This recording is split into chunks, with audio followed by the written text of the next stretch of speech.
In today's primaries, we are going to find out the results for some major Democratic mashups for U.S. Congress. A lot of the races we are tracking are Democratic, as there's no Republican primaries across the state. In New York's 16th congressional district, today's Democratic primary will settle an ongoing fight between current Representative Jamal Bowman and challenger George Latimer. Most recent polls from June 8th out of Latimer College have found that George Latimer is up 17 points. In an interview with NBC, the two shared their perspectives on the Israel-Hamas war and its importance in this election. It is because he was recruited by AIPAC to run against me because I called for a permanent ceasefire very early on. The fire alarm incident was inexplicable. His response to October 7th was yet the next, type of thing. Other congressional races to follow are in District 1 here on Long Island, which is a Democratic mashup between Nancy Goroff and John Avlon. Both are looking to unseat Nick LaLota. However, Cook Polling says the seat is solid Republican. In another report from Spectrum News, the two challengers shared their thoughts on this upcoming primary election. We need to break this fever that's gripped our country and then build a new kind of politics that's based on common sense problem solving and sees bipartisanship as a solution and not a problem. And that's what I've believed my entire career. The majority of people here are on our side of these issues, and we just need to make sure they show up to vote. The final U.S. congressional race we've been tracking here is the 22nd congressional district fight between John Mannion and Sarah Clee Hood for the Democratic ticket. Most recent polling from March points to Mannion having a 22-point lead over Hood. Cook Political rates that this race is likely Democrat. I'm Cameron Bowden, and that's all for my first report. However, I'll be back with another polling report later in the broadcast.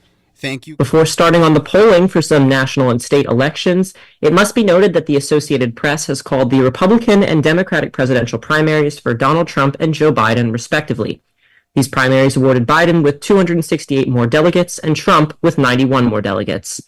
According to 538 polling, 17% of New Yorkers want a Democratic majority United States Congress, which compares to only 2/10 of the entire United States leaning to have a Democratic majority in Congress.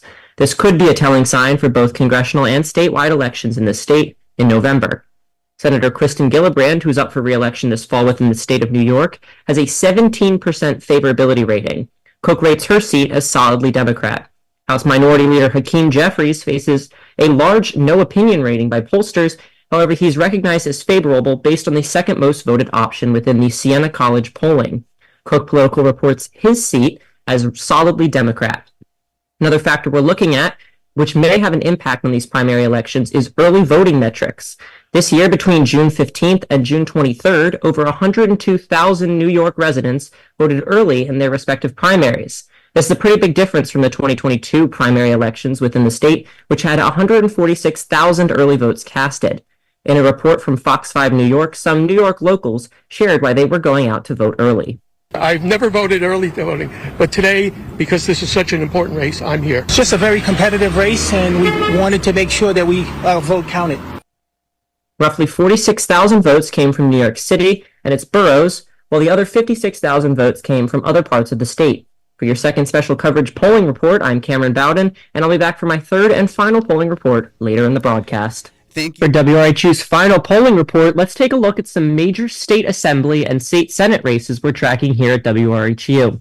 In District 4, which encompasses parts of Suffolk County, is a race between Skylar Johnson of Suffolk Young Democrats and Port Jefferson Deputy Mayor Rebecca Cassay. Another major Long Island race we're watching is the state senate race between Democrats Taylor Darling and Ciela Bynum. This seat has been largely Democrat in recent history. That's all for this year's New York primaries polling reports. I've been Cameron Bowden, 88.7 FM, WRHU.